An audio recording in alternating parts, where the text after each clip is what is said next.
वसुदेव सुतं देवं कंस चाणूरमर्दनम्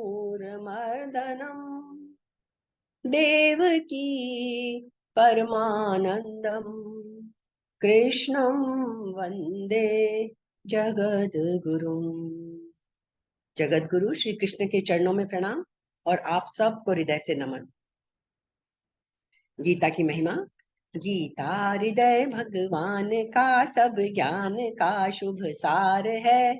इस शुद्ध गीता ज्ञान से ही चल रहा संसार है। गीता परम विद्या सनातन सर्व शास्त्र प्रधान है। पर ब्रह्म रूपी मोक्षकारी नित्य गीता ज्ञान है। यह मोह माया कष्टमय तरना जिसे संसार हो, वह बैठ गीता नाव में सुख से सहज में पार हो। संसार के सब ज्ञान का यह ज्ञानमय भंडार है। श्रुति उपनिषद वेदांत ग्रंथों का परम शुभ सार है।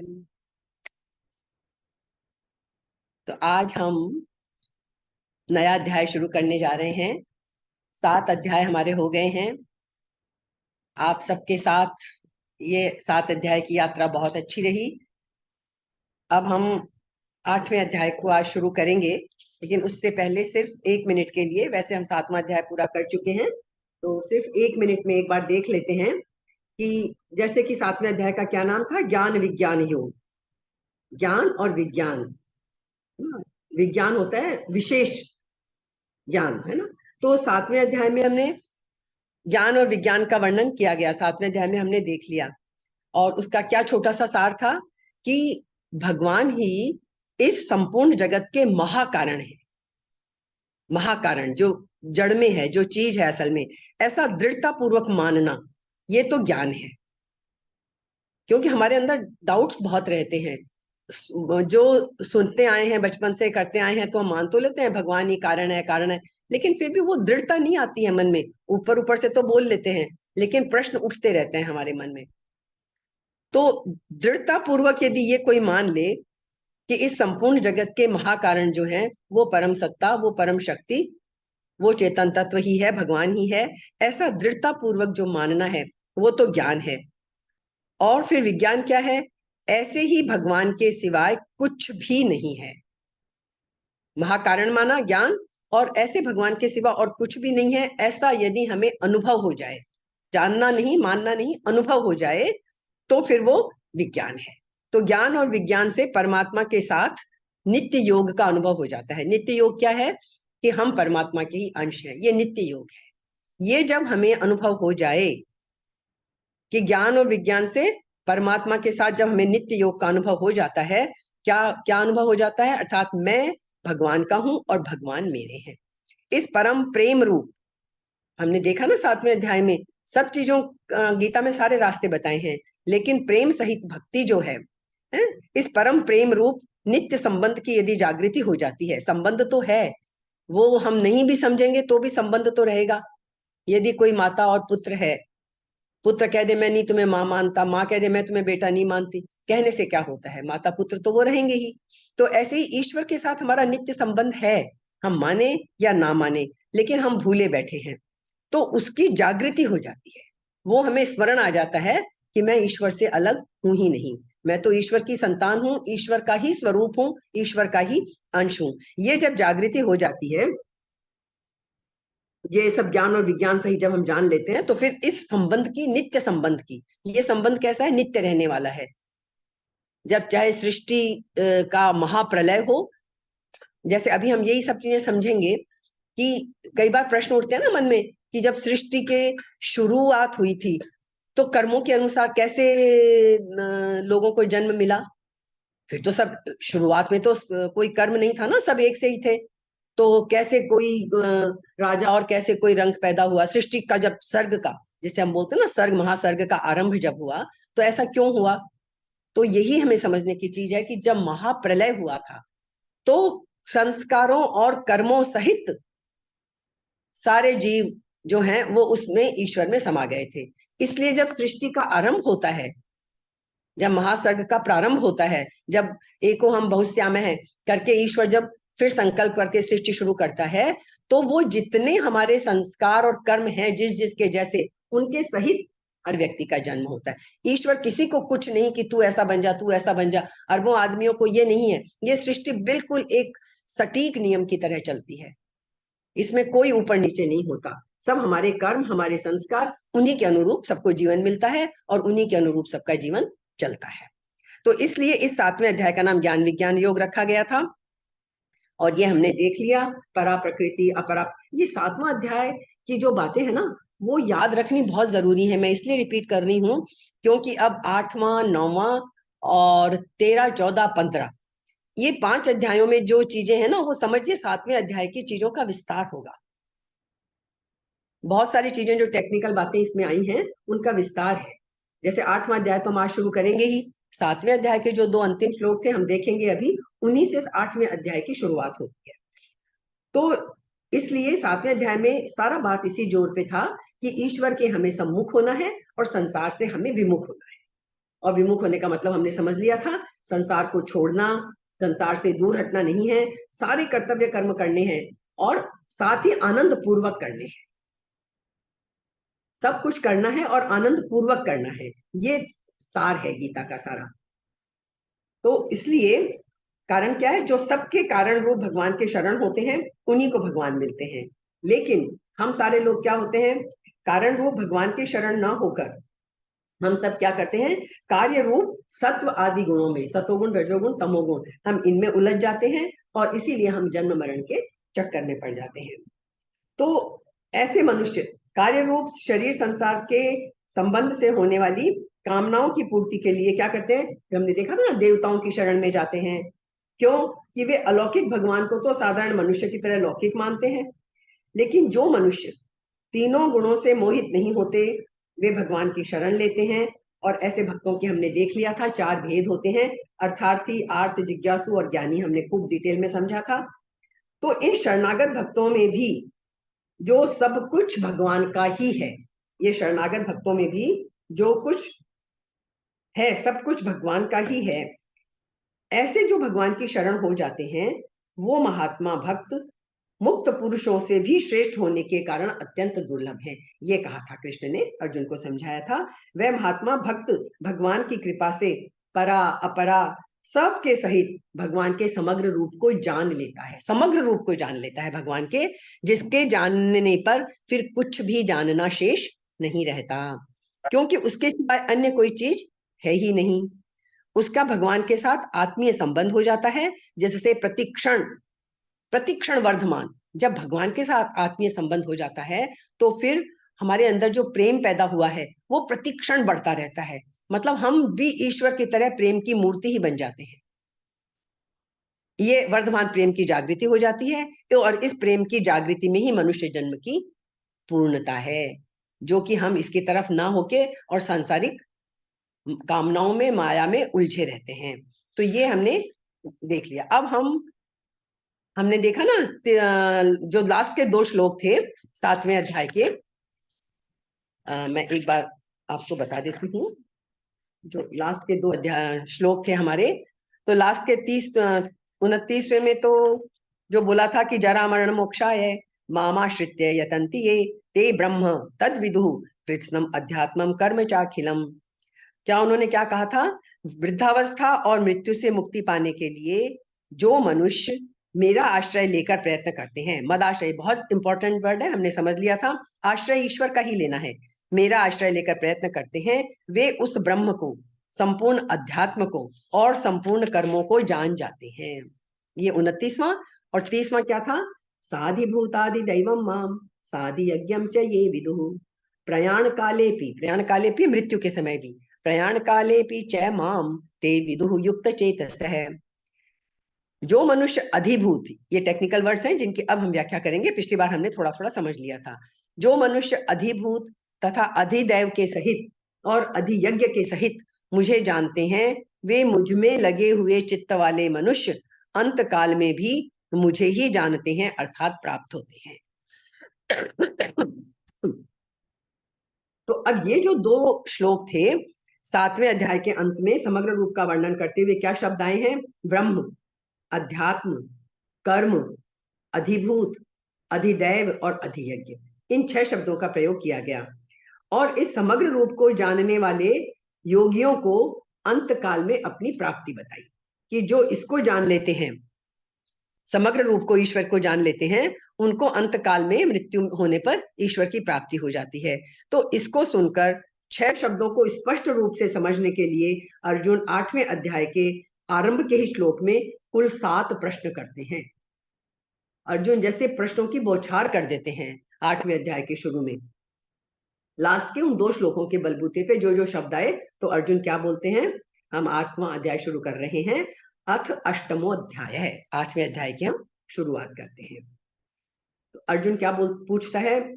किम तद ब्रह्म किम अध्यात्मम किम कर्म पुरुषोत्तम अधिभूतम च किम प्रोक्तम अधिदैवम किम उच्यते अधियज्ञः कथम कोत्र देहे अस्मिन् मधुसूदन प्रयाण काले च कथम ज्ञेयोऽसि नियतात्मभिः प्रयाण काले च कथम ज्ञेयः असि नियतात्मभिः। तो जो बातें लास्ट के 2 श्लोक में कही, उन सब को लेके जैसे कि अर्जुन को कुछ समझ ही नहीं आया हो, तो वो एकदम प्रश्नों की बौछार कर देता है। प्रश्न प्रश्न कभी ध्यान में आता है, नोटिस करिए कभी अर्जुन कितने प्रश्न पूछता है। और जबकि आप सही सोचें तो अब 7 अध्याय तक इतना कुछ समझा चुके हैं, उन्हीं बातों का रिपीटिशन आगे होना है और डिटेल में समझाना पड़ेगा भगवान को। लेकिन अर्जुन प्रश्न बड़ी जल्दी दाग देता है। उसे जैसे लगता है प्रश्न पूछने की बहुत जल्दी है, या समझ के भी नहीं समझता, या कि शायद वो कुछ ये चाहता है कि कहीं तो मैं अटका दूं। जस्ट मैं आपको विनोद में कह रही हूँ, अर्जुन को ये लगता होगा कि कहीं तो मैं कृष्ण को अटका दूं। कभी रुकते ही नहीं है, जो पूछता हूं उसका जवाब देने लग जाते हैं। कभी नहीं बोलते कि अर्जुन तू कितना पूछेगा। कृष्ण एक बार भी नहीं बोलते। जितनी बार वो पूछता है उतनी बार उसका अलग अलग तरह से उसकी शंकाओं का समाधान करते हैं। अर्जुन सोचता होगा कि मैंने तो खाली इतना सा कहा था कि मुझे इस युद्ध से बचा लो, मैं इन सबको मारना नहीं चाहता।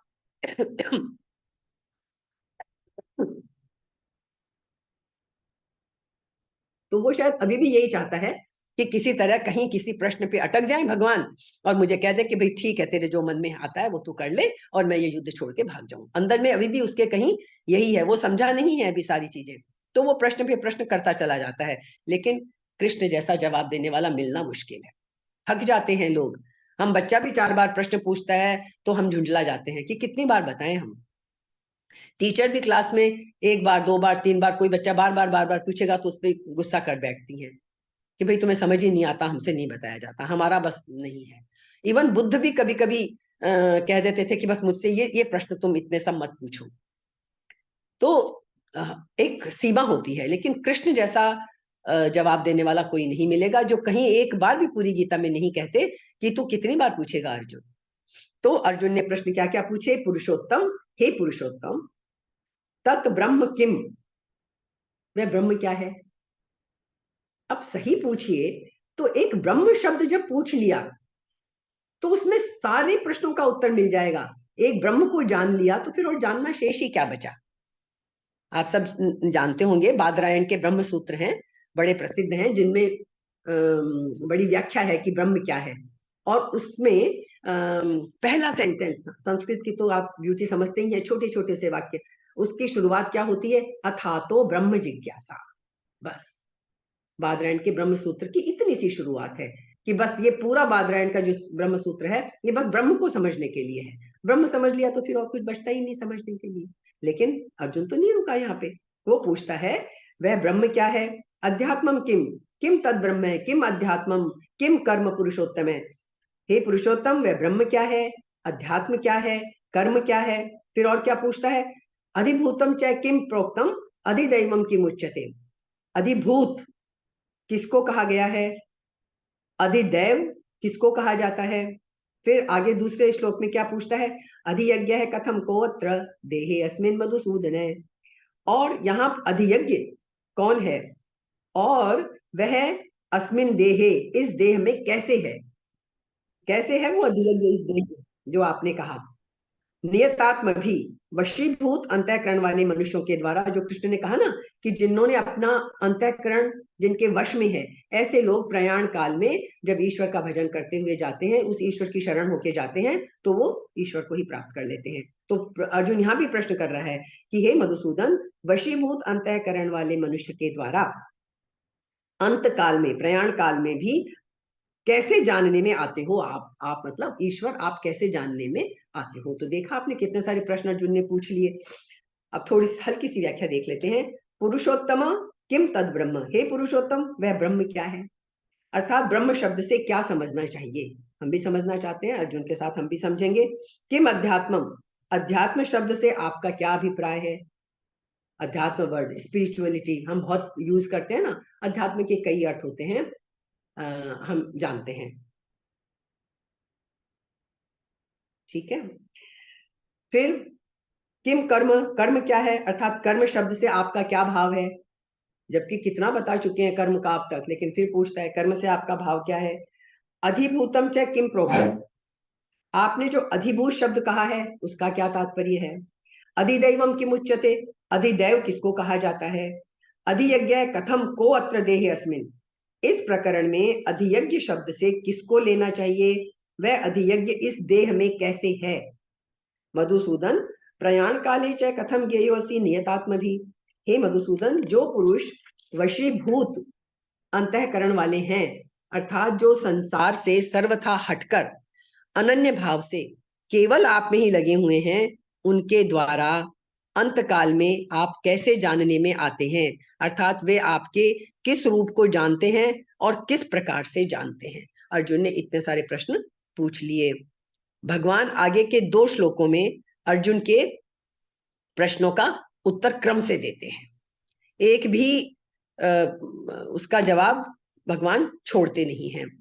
तो अब आप ये देखेंगे कि होता क्या है, हम लोग प्रश्न पे प्रश्न करते चले जाते हैं, गलत बात नहीं है, प्रश्न हमें करने चाहिए, लेकिन कई बार क्या होता है, मौन में जवाब मिलते हैं।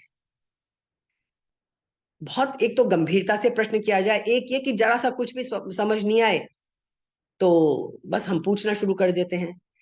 लेकिन हमने जैसे पिछली बार भी देखा था कि सब चीज अंदर है। यदि ध्यान के लिए भी बोलते ना कि आप अंदर जाइए, मौन होकर जाइए, पर अर्जुन रुकता नहीं है, शांत नहीं होता है, इसलिए वो समझ नहीं पा रहा। इतना कृष्ण जैसा समझाने वाला सामने बैठा है, फिर भी अर्जुन नहीं समझ रहा, तो इसलिए हम तो क्या ही किस खेत की मूली है, क्या समझेंगे। तो ये थोड़ा हमें मौन भी होना चाहिए। मौन में जो प्रश्नों के उत्तर में हमें मिलेंगे, वो हमें कॉन्टिन्यूअस प्रश्न करने में नहीं मिलेंगे। इसका यह मतलब नहीं है कि हम अपनी शंकाओं का समाधान ना करें। तो क्योंकि मौन एक ऐसी चीज है जो हमें अपने स्वभाव में ले जाता है, इसीलिए तो ध्यान करते हैं। हम कहते हैं ना, बस हमको हमको अपना स्वभाव जानना है। वो स्वभाव जानने का मतलब क्या होगा, हम अपने आप को जान लेंगे। हम अभी दबाए बैठे हैं उसको, तो इसलिए मौन मौन साधना बन जाती है। यदि हम मौन रहना सीख लें तो वो हमारे लिए एक साधन और साधना दोनों बन जाएगी। क्यों कि वो हमें ले जाने का मार्ग हो सकता है। शंका समाधान भी हमें ले जाएंगे यदि हम सीरियसली और ईमानदारी से करेंगे। लेकिन चुप बैठकर हम भीतर भी बोलते ही चले जाएं, ऊपर से तो मुंह बंद कर लिया लेकिन अंदर तो हमारे वही संसार चल रहा है, तो नहीं। यदि हम असली मौन कभी धारण कर लें, अंदर अंदर की बातें करना बंद कर दें, हैं, तो आमतौर पे जब कोई नहीं होता तो हम जितने जोर से बोलते हैं उतना जब कोई होता है तो नहीं बोलते, क्योंकि दूसरे का भी थोड़ा तो लिहाज रखना ही पड़ता है ना। मतलब आप यदि चुप होकर अंदर बैठ जाएं, एक मतलब शांति से बैठे, तो हमें उन प्रश्नों के उत्तर मिल सकते हैं। लेकिन अब हम एक बार देख लेते हैं कि जवाब क्या देते हैं भगवान उसको। 2 श्लोकों में एक बार श्लोक पढ़ते हैं, फिर हम उनकी खूब अच्छे से व्याख्या समझ लेंगे। श्री भगवान उवाच अक्षरम ब्रह्म परम स्वभाव है अध्यात्म उच्यते भूत भावोद्भव करो विसर्ग है कर्म संगीत है। क्या जवाब दिया तीसरे श्लोक में, परमम अक्षरम ब्रह्म। पहला प्रश्न क्या पूछा था, ब्रह्म क्या है, तो कितना छोटा सा जवाब दिया है और सब कुछ समा गया इस जवाब में। परम अक्षर ब्रह्म है। परम अक्षर। अभी अक्षर का मतलब समझेंगे। अक्षर का मतलब आप समझते हैं जिस चीज का नाश होता है, और अक्षर का मतलब जिसका नाश नहीं होता। ये अक्षर जो हम बोलते हैं अक्षर, वो अक्षर नहीं, अक्षर। अक्षर इसीलिए बोला जाता है अक्षरों को जो जिसका और आगे विभाजन नहीं होता, जिसका और खंड नहीं कर सकते, उन्हें हम अक्षर कहते हैं। तो पहला जवाब क्या दिया? परम, परमम अक्षरम ब्रह्म है, परम अक्षर ब्रह्म है। और स्वभाव अध्यात्मम उच्चते, स्वभाव परा प्रकृति, जीव को अध्यात्म कहते हैं। अध्यात्म क्या है? परा प्रकृति। परा और अपरा दो आई थी ना। परा प्रकृति माने जीव, उस जीव को क्या कहते हैं? अध्यात्म कहते हैं।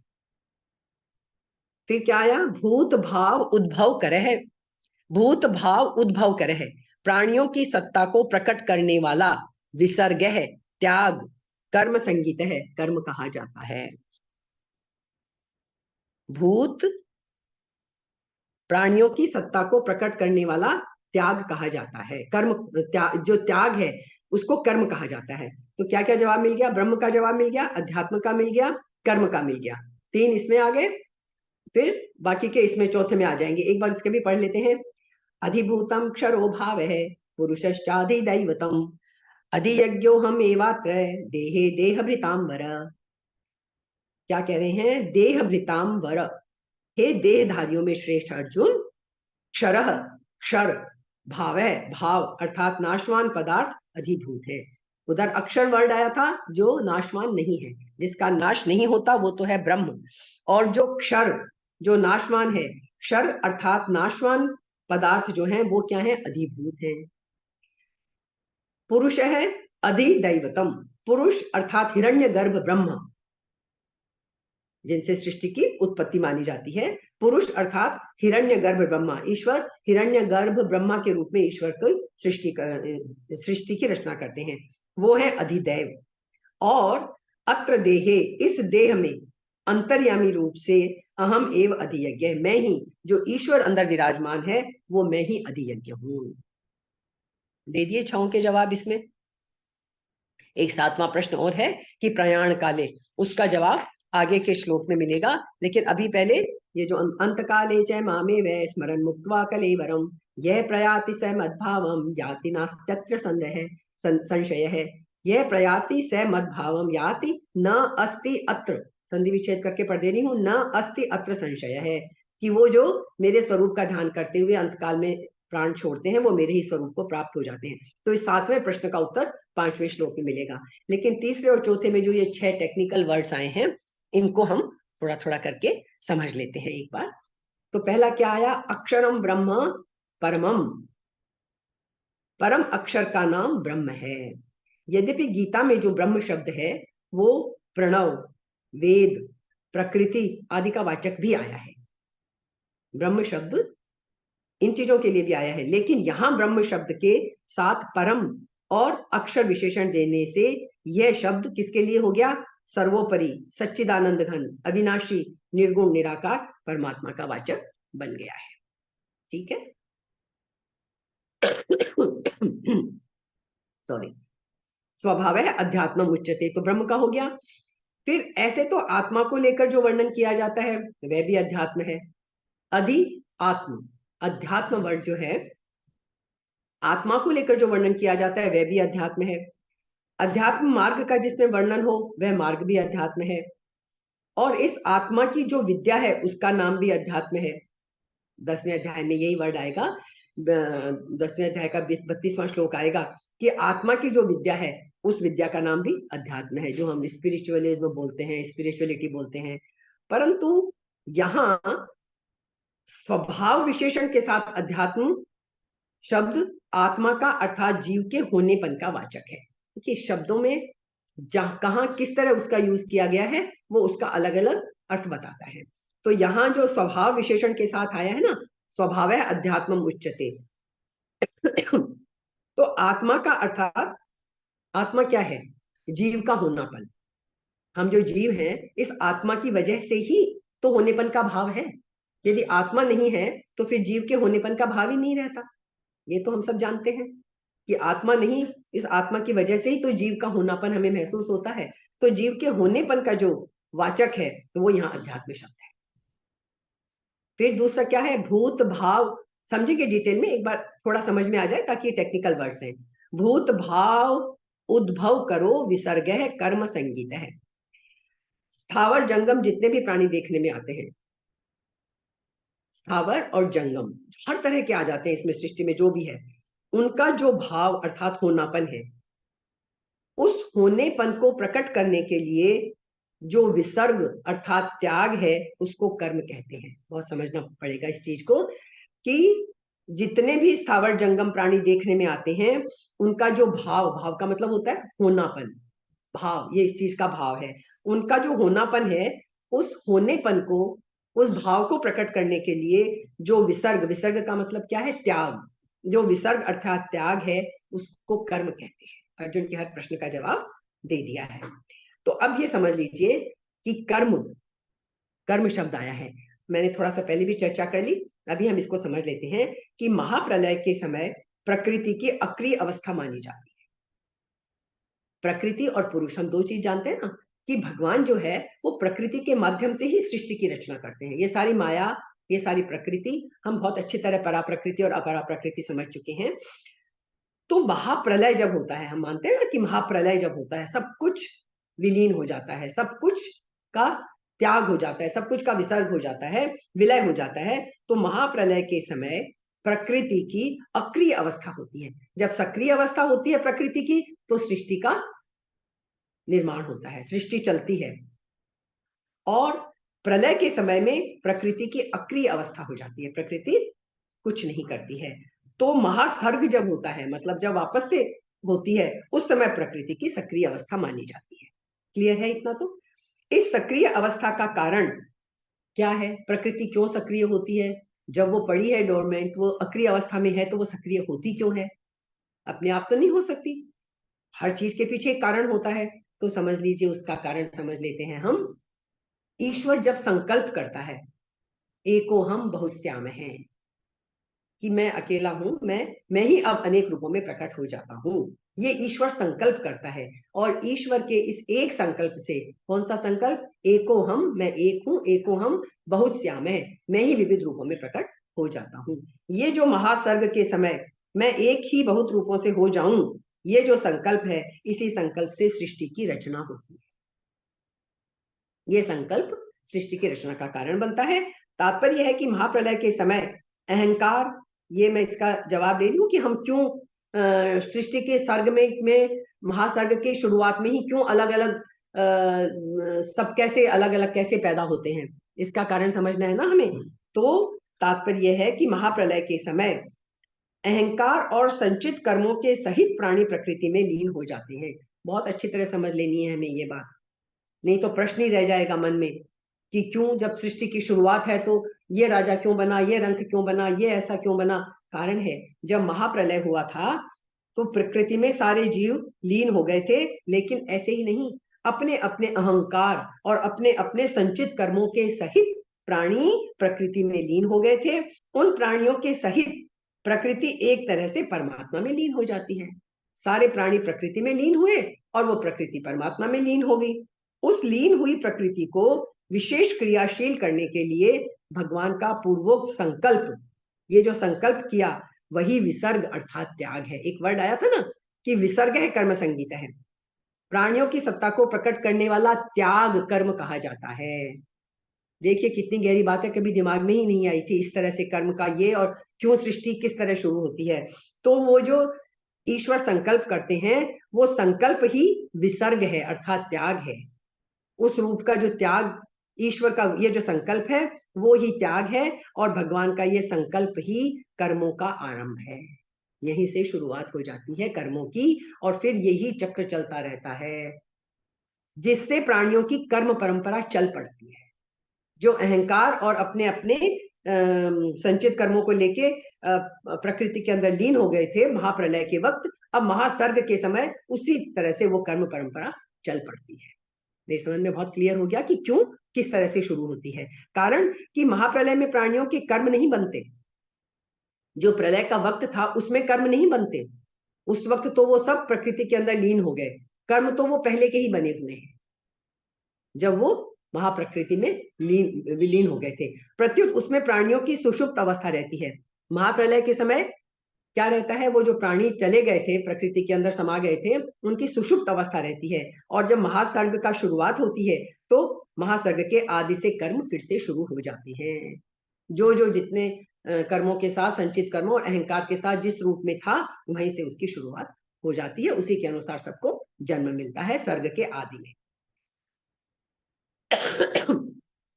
अभी जब 14वां अध्याय आएगा तब उसमें एक चीज आएगी कि परमात्मा की मूल प्रकृति का नाम क्या है, महद ब्रह्म। महद ब्रह्म है।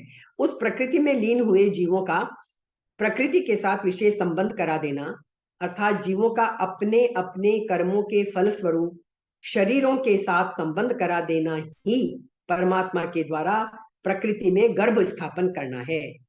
14वें अध्याय का तीसरा चौथा श्लोक है जिसमें वो कहते हैं ईश्वर की मैं ही इस तरह एक एक का गर्भ स्थापन करता हूं। तो ये मतलब नहीं है कि ईश्वर एक एक प्राणी का इस तरह गर्भ स्थापन करने का मतलब वो नहीं है। इसका मतलब यही है कि जो प्रकृति में लीन हो गए थे सारे जीव, उनको अपने अपने कर्मों के फल स्वरूप शरीरों के साथ संबंध करा देना ही, यही है परमात्मा के द्वारा प्रकृति में गर्भ स्थापन करना।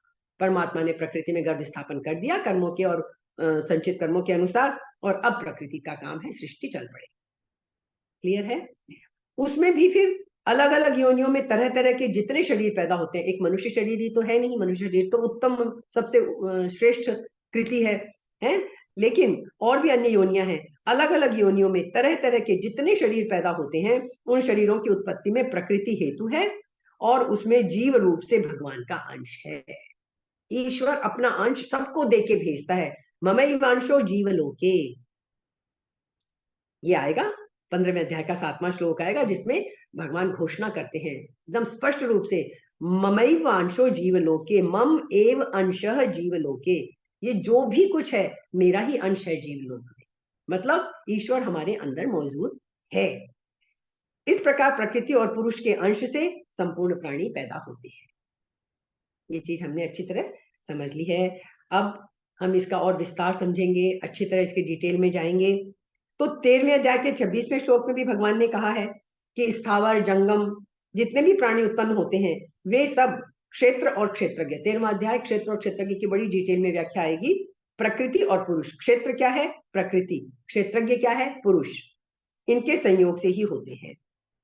तो पुरुष और प्रकृति, ये इस तरह से हमें एक टेक्निकली समझ में आ गया कि किस तरह से महाप्रलय होता है, किस तरह से जब महासर्ग होता है तो क्यों किस तरह से अलग अलग योनियां अपने अपने संचित कर्मों और अपने अपने अहंकार के साथ किस तरह से वो फिर से सृष्टि चल पड़ती है।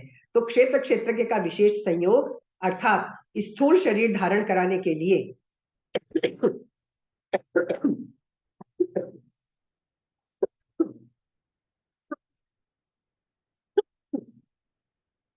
सॉरी, अब स्थूल शरीर धारण करने हैं, सूक्ष्म रूप में तो विद्यमान थे ही प्रकृति के अंदर सुषुप्त अवस्था में। तो संकल्प विशेष रूप संबंध, स्थूल शरीर धारण कराने के लिए भगवान का संकल्प रूप विशेष संबंध ही स्थावर जंगम प्राणियों के स्थूल शरीर पैदा करने का कारण बनता है। जो संकल्प प्रभु लेते हैं, उस संकल्प के होने में भगवान का कोई अभिमान नहीं है। प्रत्युत जीवों के जन्म जन्मांतरों के जो कर्म संस्कार हैं, वे महाप्रलय के समय परिपक्व होकर जब फल देने के लिए उन्मुख होते हैं, तब भगवान का संकल्प होता है। जो कर्म थे वो जब परिपक्व होकर अब फल देने के लिए जब उन्मुख होते हैं, तो फल कैसे मिले, उसके लिए तो शरीर चाहिए। तो फिर भगवान का संकल्प होता है, एको हम भविष्या में है और सृष्टि बनती है, और जो कर्म हमारे परिपक्व हो गए हैं उनका हमें फल भोगना पड़ता है जन्म लेकर अलग अलग योनियों में। तो इस प्रकार जीवों के कर्मों की प्रेरणा से भगवान में यह संकल्प पैदा होता है, मैं एक ही बहुत रूपों में हो जाऊं, एको हम बहुश्याम है, यह संकल्प होता है। मनुष्य मात्र के द्वारा विहित और निषिद्ध, क्या करना चाहिए और क्या नहीं करना चाहिए, जितनी क्रियाएं होती हैं उन सब क्रियाओं का नाम कर्म है। हम चाहे अच्छा करें चाहे बुरा करें, कर्म ही कहलाएगा वो, चाहे विहित यानी शास्त्रों के अनुसार है या निषिद्ध, शास्त्रों में मना किया गया है। जो भी हम करते हैं वो कर्म कहलाएगा। तात्पर्य है कि मुख्य कर्म तो भगवान का संकल्प हुआ और उसके बाद कर्म परंपरा चलती है। तो हमने एक तरह से ये 3 जो श्लोकों में जो कृष्ण ने जवाब दिया है अर्जुन के सवालों का, वो हमने एक तरह से मोटा मोटी सारा समझ लिया है। उनका हर उसके जो 6 चीजें थी, ब्रह्म का भी आ गया, और अध्यात्म ब्रह्म अध्यात्म कर्म 3 इधर आ गए, और ये ब्रह्म अध्यात्म अधिभूत कर्म अधिदैव अधियज्ञ जितने भी चीजें थी वो सब अब हमारे इन 3 ये जो श्लोक हैं इनमें तीसरे में और चौथे में इनमें जवाब दे दिया। तीनों में आगे हम और पढ़ेंगे, लेकिन अभी हम उसका ये देखेंगे कि अधिभूत क्षर भाव ये सारी चीजें अब हम आगे देखेंगे। तो ये मेरी समझ में अभी हम एक बार आज यहीं विराम लेते हैं, आप लोग अच्छे से समझिएगा इसको। तो अब हम देखते हैं कि जो 7वां अध्याय था, अब इस 8वें अध्याय में और एक गीता की खास बात, पहली बार गीता में हम चर्चा देखेंगे लाइफ आफ्टर डेथ, मृत्यु के बाद का। तो इसमें हमें अभी तक इस तरह की बातों का जिक्र नहीं था, अब हमें इसमें वो सब कुछ भी देखने सुनने और समझने को मिल जाएगा। ये सब भी हम देखेंगे इसमें। तो ये मतलब कितना, देखिए अभिभूत तो गीता इसीलिए करती है ना कि कोई चीज छूटती ही नहीं है। इस छोटे से कलेवर में 700 श्लोकों के इस ग्रंथ में कोई चीज नहीं अनुत्तरित नहीं है, सब चीज का है। बस हमें गहराई में जाके, क्योंकि गीता का एक शब्द भी यदि हम पकड़ लेते हैं तो फिर हमें तो, हमारे लिए तो सही पूछे तो जन्म के बाद क्या है, मृत्यु के बाद क्या होता है, ये सब प्रश्न तो हमें बहुत तंग करते हैं ना, और हम कितना जानने की कोशिश करते हैं इन सब चीजों को। तो गीता कैसे इतने महत्वपूर्ण प्रश्न को अनुत्तरित छोड़ देगी। तो हमें कितनी अच्छी बात ये समझ में आ गई कि कुछ भी नहीं, प्रलय हो जाएगा तो उसके बाद सृष्टि नए सिरे से जो शुरू होगी उसका कारण भी हमारे कर्म ही होंगे। तो इसलिए कर्मों की महत्ता गीता में जो बार बार जो कहते हैं कि और देखिए कितने कृष्ण एक एक स्टेप हमारे लिए आसान करते चले जाते हैं गीता में, कि भाई आप मेरी तरह, मेरे पूरी तरह शरण हो जाओ, ये कर लो, चलो ये नहीं कर सकते हो तो ये कर लो, कर्म इस तरह कर लो। फिर वो कहते हैं चलो कर्म किए बिना भी तुम नहीं रह सकते, तुम कहते हो कि हमसे तो पूरी तरह ईश्वर की शरण भी नहीं हुआ जाता, पूरी तरह ज्ञान के मार्ग पे भी नहीं चल सकते, ये भी नहीं कर सकते हमसे, तो ये भी नहीं होता, क्योंकि वाकई हमसे नहीं होता है कुछ भी। तो फिर सबसे आसान रास्ता कृष्ण ने हमें क्या बताया था कि चलो कर्म करो, तुम्हें करना है तो, पर कर्मों के फल को तो छोड़ दो कम से कम।